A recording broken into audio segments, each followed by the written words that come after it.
Selamat datang di channel cerita menjelang malam dalam episode Pesugihan Pasar Setan. Bayu menatap kosong ke warung kelontong kecilnya di desa Plintat. Sepanjang hari, hanya ada beberapa pembeli yang lewat, dan itu pun membeli sedikit. Hutang menumpuk di kantor pos, istrinya yang sakit harus minum obat mahal, sementara tabungan sudah habis untuk membayar sewa. Hidup Bayu seolah berjalan di tempat, berputar-putar dalam lingkaran kesulitan yang tak berujung. Di malam yang dingin itu, ia duduk termenung di depan warung sambil menghisap rokok yang hampir habis. Angin malam menerpa dedaunan, suara jangkrik terdengar berirama, dan di kejauhan, pegunungan gunung Sirap tampak seperti bayangan hitam yang menakutkan. Tiba-tiba, dari balik kelokan jalan, muncul seorang pria tua dengan pakaian compang camping dan topi lebar yang menutupi wajahnya. Ia berjalan perlahan, seperti mencari sesuatu. Bayu mengangkat tangan, "Mau apa, Pak?" Pria tua itu duduk di bangku kayu di depan warung Bayu. Ia memesan secangkir kopi hitam, tanpa gula, tanpa susu. Setelah menyeruput, ia menatap Bayu dengan mata tajam yang seolah bisa menembus jiwanya. "Kau butuh kekayaan kan?" Suara pria itu serak, berat, penuh rahasia. Bayu terkejut tapi hanya mengangguk pelan. "Siapa yang tidak mau, Pak? Tapi aku tak tahu bagaimana caranya." Pria tua itu tersenyum samar. "Ada sebuah tempat di Gunung Sirap, namanya Pasar Setan. Di sana, kau bisa berdagang dengan kekuatan yang tak bisa kau bayangkan. Tapi hati-hati, setiap kebaikan yang kau terima, harus dibayar dengan sesuatu yang lebih berharga." Bayu tertawa kecil, merasa bahwa pria tua ini gila. Pasar Setan, kedengarannya seperti cerita dongeng untuk menakut-nakuti anak-anak. Pria itu bangkit berdiri, meletakkan uang di atas meja. "Percayalah, jangan pernah meremehkan kekuatan gelap. Jika kau ingin mencoba, datanglah ke Gunung Sirap malam Jumat depan." Bayu menatap pria itu menghilang ke kegelapan malam, hanya suara langkah kakinya yang teredam di antara dedaunan. Malam itu, Bayu pulang dengan pikiran yang berat. Apakah ia harus percaya pada legenda itu? Namun, ketika memikirkan istrinya dan anaknya yang kelaparan, ada sesuatu dalam hatinya yang mengatakan, "Cobalah. Tidak ada yang hilang jika kau mencobanya." Malam itu juga, di desa, angin bertiup lebih kencang, dan terdengar suara gamelan halus dari arah gunung, seolah-olah pasar gaib itu sudah mulai memanggil. Bayu tidak bisa tidur setelah pertemuannya dengan pria tua itu. Kata-kata tentang pasar setan terus berputar di kepala. Dalam benaknya, terbayang sekilas gambaran sebuah pasar besar dengan lampu-lampu merah yang berkelip, ramai dengan pedagang dan pembeli dari dunia lain. Malam Jumat yang dijanjikan tiba dengan angin dingin yang menusuk tulang. Bayu mempersiapkan diri, bekal seadanya, sebuah pisau kecil, dan senter yang nyalanya sudah mulai redup. Ia berangkat mendaki Gunung Sirap sendirian, berjalan pelan menyusuri jalan setapak yang berliku dan penuh akar pohon besar. Semakin naik, udara semakin tipis dan bau tanah basah bercampur aroma pinus memenuhi hidungnya.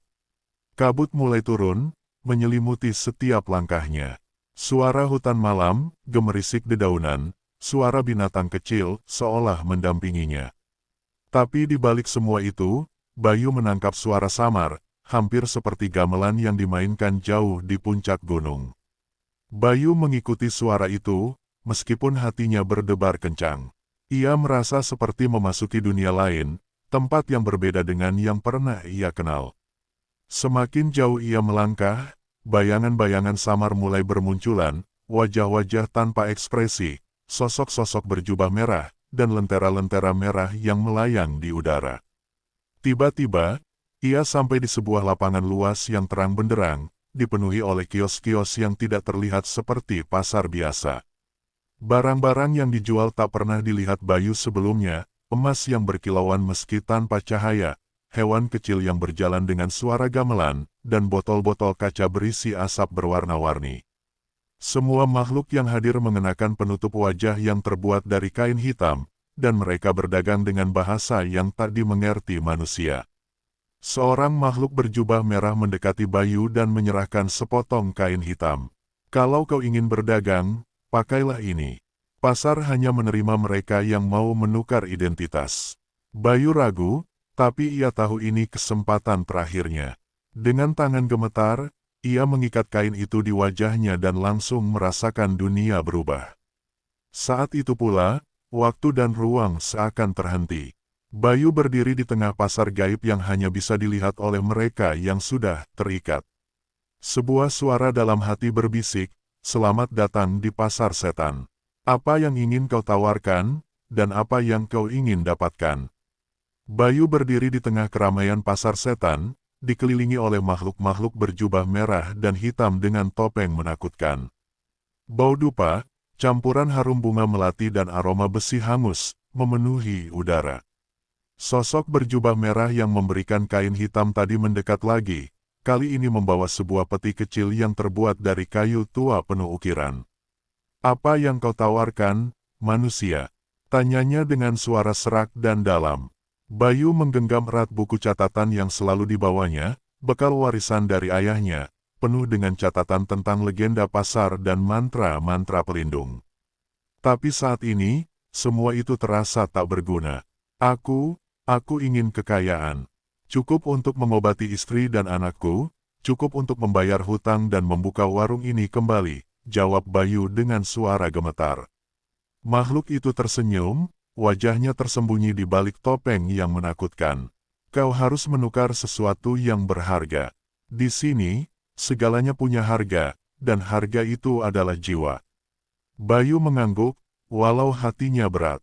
"Apa yang harus aku lakukan?" Makhluk itu membuka peti dan mengeluarkan sebuah benda kecil, sebuah koin logam berukir lambang menyeramkan, setan sedang menari di atas api. "Koin ini akan memberimu kekayaan yang kau inginkan. Tapi ingat, setiap koin membawa kutukan. Kau harus mengembalikan harga yang setimpal, atau pasar akan mengambil apa yang paling berharga darimu."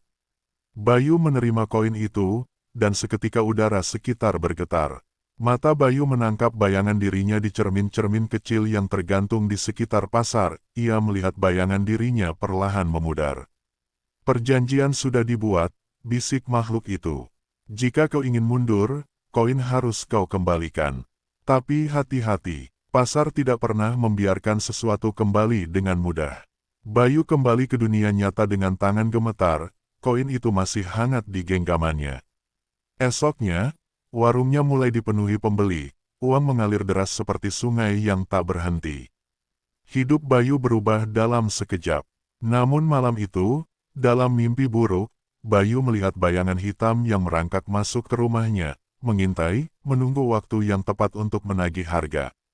Bab 4, Harga yang tak terduga, pengembangan lengkap. Sejak mendapatkan koin pasar setan, hidup Bayu memang berubah drastis. Warung kelontongnya berubah menjadi tempat yang ramai dikunjungi, uang mengalir deras, dan hutang mulai terbayar satu persatu. Namun, kebahagiaan itu tak bertahan lama. Malam-malam Bayu mulai dihantui mimpi buruk yang semakin nyata, bayangan hitam yang mengendap-endap masuk ke rumahnya, tatapan kosong dari mata istrinya, dan suara bisikan pelan yang mengatakan, harga harus dibayar. Suatu malam, Bayu terbangun karena suara tangisan pelan dari kamar anaknya, Sari. Ia mendapati Sari sedang duduk membeku di sudut kamar, wajahnya pucat dan matanya kosong tanpa kehidupan. Bayu berusaha membangunkan, tapi Sari tak merespon, seolah jiwanya sudah hilang. Istrinya pun berubah. Dulu wanita ceria dan penuh kasih, kini diam seribu bahasa, sering melamun dan menatap kosong ke arah jendela. Bayu mulai menyadari bahwa harga dari koin itu bukan hanya sekadar uang yang ia terima. Ada sesuatu yang hilang dari keluarganya, sesuatu yang tak bisa diukur dengan materi. Dalam keputusasaan, Bayu mencari bantuan ke tetua desa dan dukun setempat, tapi mereka hanya bisa memberi nasihat samar. Pasar setan tak pernah memberi tanpa mengambil. Kau harus temukan cara untuk memutus ikatan itu sebelum semuanya terlambat. Bayu terjebak dalam dilema berat. Ia ingin melindungi keluarganya, tapi semakin ia melawan, semakin kuat kekuatan pasar yang mengintai. Suatu malam, Bayu kembali mendengar suara gamelan halus dari luar rumah. Dengan keberanian yang tersisa, ia melangkah keluar dan menatap ke arah hutan, Di sana, bayangan lampu merah berkelap-kelip, menunggu panggilan. Bayu tahu, untuk menyelamatkan keluarganya, ia harus kembali ke Gunung Sirap, ke sumber dari semua kutukan ini. Bayu berdiri di depan pintu rumahnya dengan tas kecil berisi perlengkapan seadanya. Wajah istrinya yang dulu ceria kini tampak kusut dan lelah, sementara Sari hanya diam mematung di sudut ruangan. "Maafkan ayah bu, aku harus pergi," bisik Bayu dengan suara berat. Istrinya hanya mengangguk pelan, tanpa kata, sementara Sari menatap kosong ke arah Bayu, seolah tak memahami apa yang sedang terjadi. Bayu berjalan menuju kaki Gunung Sirap yang diselimuti kabut tebal. Hati dan pikirannya berkecamuk, antara harapan dan ketakutan. Ia tahu, perjalanan ini bukan sekadar fisik, tapi juga pertarungan melawan kegelapan yang telah mencengkeram keluarganya. Setibanya di jalur pendakian, Bayu merasakan udara dingin menyergap hingga ke tulang. Suara gamelan yang samar kini terdengar lebih jelas dan menusuk hati. Ia mengeluarkan kain hitam yang dulu diberikan makhluk berjubah merah. Dengan ragu, Bayu mengikatnya di wajahnya, merasakan perubahan dalam dirinya, seolah waktu dan ruang bergeser. Di depan matanya terbentang pasar yang sama, penuh dengan makhluk berjubah merah dan kios-kios yang menjual barang-barang ajaib nan menakutkan. Namun kali ini, Bayu datang bukan untuk berdagang, melainkan untuk mencari cara memutus perjanjian yang telah mengikatnya dan menyelamatkan keluarganya. Bayu mengingat kata-kata sang pria tua, pasar hanya menerima mereka yang mau menukar identitas. Ia tahu, untuk membebaskan keluarganya, ia harus menemukan jalan keluar yang jarang dilalui, melawan pasar dengan cara yang tak biasa. Di tengah keramaian pasar, Bayu mencari sosok berjubah merah yang dulu memberinya koin kutukan. Namun, makhluk itu tak mudah ditemukan. Bayu harus melewati berbagai rintangan, bayangan-bayangan gelap yang mencoba menyeretnya, bisikan-bisikan menggoda yang mengiming-imingi kekayaan lebih besar, dan labirin kios yang terus berubah bentuk. Saat melewati lorong gelap, Bayu bertemu dengan seorang wanita berjubah putih yang berbeda dari makhluk lain. Wajahnya lembut dan penuh kasih, berbeda dengan suasana kelam di pasar itu. "Siapa kau?" tanya Bayu. "Aku penjaga keseimbangan di antara dunia ini dan dunia kalian," jawab wanita itu.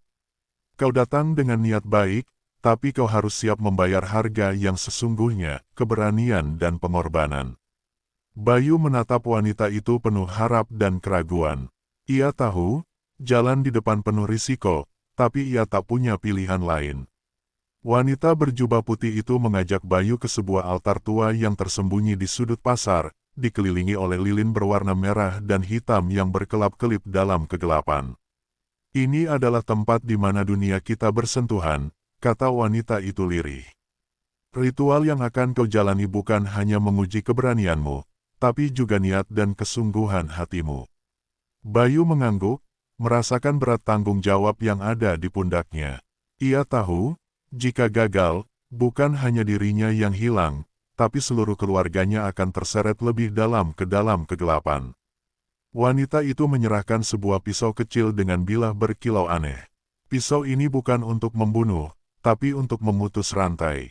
Kau harus menggores kulitmu dan membiarkan darahmu jatuh ke dalam mangkuk ini. Darahmu adalah kunci untuk membuka segel yang mengikat jiwa keluargamu ke pasar setan." Bayu mengambil pisau itu dengan tangan bergetar, lalu menggores perlahan di lengan kirinya. Tetesan darah merah segar jatuh ke mangkuk yang berisi air suci bercampur ramuan misterius. Lilin-lilin di sekeliling mulai bergetar, dan suasana pasar berubah menjadi lebih gelap dan sunyi. Bayu merasakan kehadiran makhluk-makhluk gaib yang mengawasi. "Tutup mata dan ucapkan niatmu dengan sungguh-sungguh," ujar wanita itu. Bayu menutup mata dan dengan suara serak berkata, "Aku ingin memutus rantai ini demi keluargaku.